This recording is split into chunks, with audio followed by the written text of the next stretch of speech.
On this episode of ResiWeek, a guide to RMS, hacking your TV, and NAD's new streamer. All this and more on this episode of ResiWeek.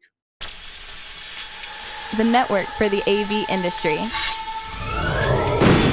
What are you listening to? This is AV. This is AVNation. This is AVNation. This is ResiWeek, episode 201, The Golden Chalice. Support for AVNation is brought to you by Middle Atlantic. What great systems are built on. Welcome to ResiWeek. This is your weekly wrap-up of all the latest news and stories for the residential AV industry. I'm your host, Matt D. Scott for AVNation.tv. And this week, we are pleased to be joined by my good friend, Heather Sidorowicz. She is the president of Southtown Audio Video. How are you, ma'am? I am doing well. We're days away from Christmas and still afloat, so life is good. Fantastic. This is kind of like one of the family shows because you and I go way, way back. We do. We have a friendly-ish brother-sister relationship, if I can be so bold. I think that's a really good way to put it. Like that love-hate relationship. Yeah. We get along, but we also like to just tease each other a little bit. Yeah, just a little bit. Not crazy, just enough. Right. And then but no one else is allowed to pick on the other one. No. Oh God, right. No. No, that's asking for just only death. Us. We're allowed to do it, right? Yeah. You pick on her, I'm coming for you. Speaking of rounding out the family, we have how do I do this one? The brother from another. I don't know. The brother from another mother, or the weird uncle. I'll take the weird uncle for 5 minutes. Really? Wow. I'd be honored to have Tim as my weird uncle. Weird uncle, yeah. Weird Uncle Tim. Hey, Tim. It's Tim Albright. He's the founder of AVNation. How are you, sir? I am doing well, sir. How are you? I'm doing great. Congratulations on your Bears beating my team that didn't board the plane. So that was great for you. Not so good for me, but football's like that. It is like that, especially this year. Oh yeah. They just call the Buffalo Bills America's spirit team. So. Wow. I'm not sure I would hold on to that one. I debated coming up for that game this week. I thought about it, and then I didn't. But I thought about it for a minute. It looked great. All right, let's kick into some AV stuff because that's probably why you're here, not to talk about our weird family dynamics. Coming to us from Residential Systems, an integration guide to remote management services. This is from Karen Mitchell. If you know anything about this industry the last 3 or 4 years, RMR, RMS, however you want to phrase it, recurring monthly revenue, remote management services, which again is just another AV spin on RMR, is really what everyone is continually talking about and very few people seem to be doing effectively. But in this article from Karen, she interviews 3 integrators who seem to have this locked up. Heather, I want to start with you on this one being the other integrator. We continually hear, and this article really continues that narrative, that RMR, RMS in this case, is that holy grail of making your client's life better, causing you less headaches, bringing you more money. But no one's really seemed to, in my opinion, has really seemed to create a blueprint for how to make this happen, how to sell this easily to clients.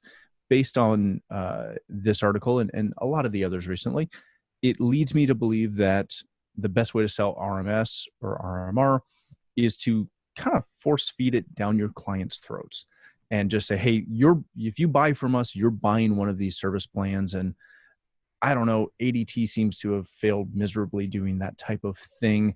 Why is that the approach that we continually seem to take in this industry?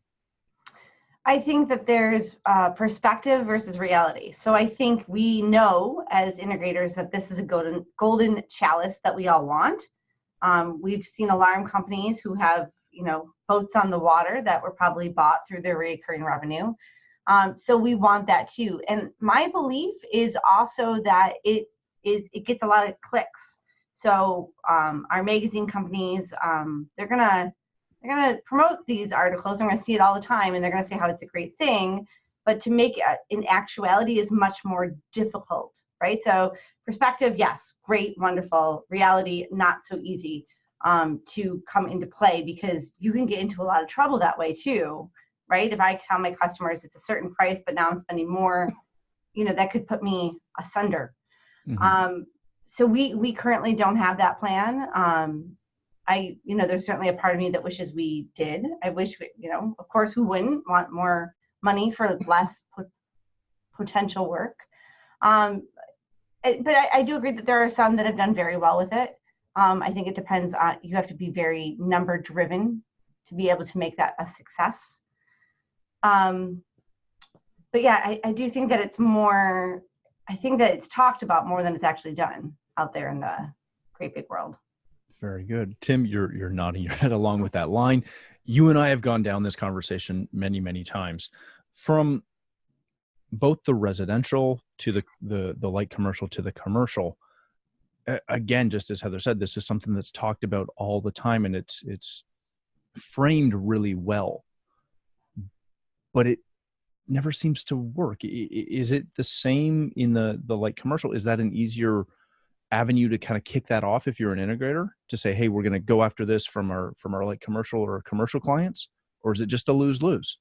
It's not a lose-lose. It's a process, though. I think the best way I've heard it put is you have to retrain your entire organization to go down this road. Yeah, you're still selling boxes, and yes, you're still selling services, but you have this entire other organization of managed service, and that's kind of what you end up being as an MSP. And you do it for two different reasons. Heather mentioned one of them. You have recurring revenue. This is a revenue stream that you're going to have every single year.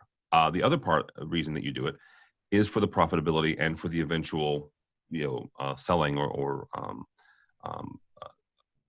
getting, you retiring. And one of the metrics I was told from a different organization, MSP, these folks did VoIPs. They do phone systems. If you have recurring revenue, that can be valued between 5 and 6 times your annual revenue.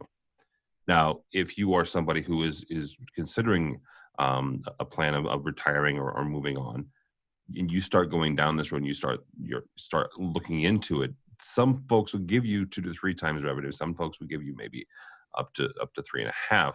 I've never seen it as high as 5 and 6. And when it comes to MSPs and recurring revenue, that's what these folks are talking about, is when you go to sell your business, you can realize up to 5 or 6 times revenue. That's a huge thing, especially in the AV industry. So there's 2 reasons to do it. One is to kind of shore up and give yourself a good foundation annually. The other reason is when you look into selling and moving on from that business.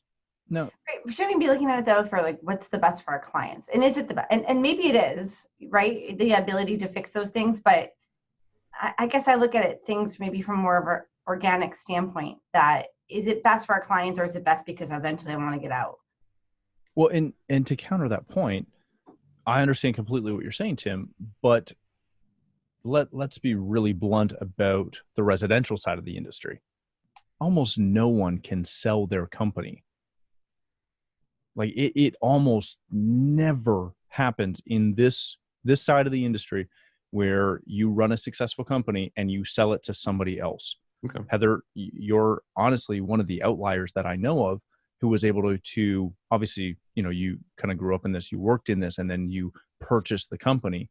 That's really rare. Yeah, and I think it did because I knew its value because I was part of it.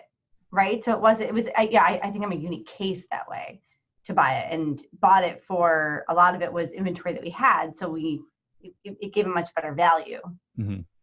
But is it, and let me ask this because you and I haven't really talked about this in depth, Heather, is it also because it was a family business, right? You guys. Absolutely. Yeah. Ultimate succession plan here, right? Yeah. And it wasn't a long-term plan. I have been at the company at that point. So I bought it in 2014, so it was 13 years when I bought it. And it was really because I was doing so much of it anyway. And my father didn't have a plan. He didn't have a way out. And so it was a line in the sand is what it was. Yeah. So by making that, he could feel that he didn't need to be so involved anymore. And then I could really, since I was doing all these different pieces anyway, I could then finally truly take the reins and move forward into the sunset. The stat I love about this, and then we'll change topics for a minute, is we have a lot of clients that are in the medical industry on our commercial side. And when they buy a quote unquote book of business, so if they go and buy another partner's dental practice or a chiropractor practice or any other practice, they go in and they purchase it, their attrition rate upon purchase is 50 to 65%. Oh, wow. Will leave. So you go out and you pay X number of dollars for that dental practice and you're bringing it into your fold. They're expecting at least 50% of those patients to leave. That's crazy. And that has to factor, it may not be that high in our industry, but that's one of those things that I always come back to with these kind of stories about, let's get into RMR because it's going to, give us a ton of value. If you take that and then multiply it by 2%, as you were saying, Tim, but then recognize that maybe you're going to lose 25% of that revenue in that first year, that's it's not something that I would base my business on, which makes me go back to Heather's point of you got to do what's best for your clients.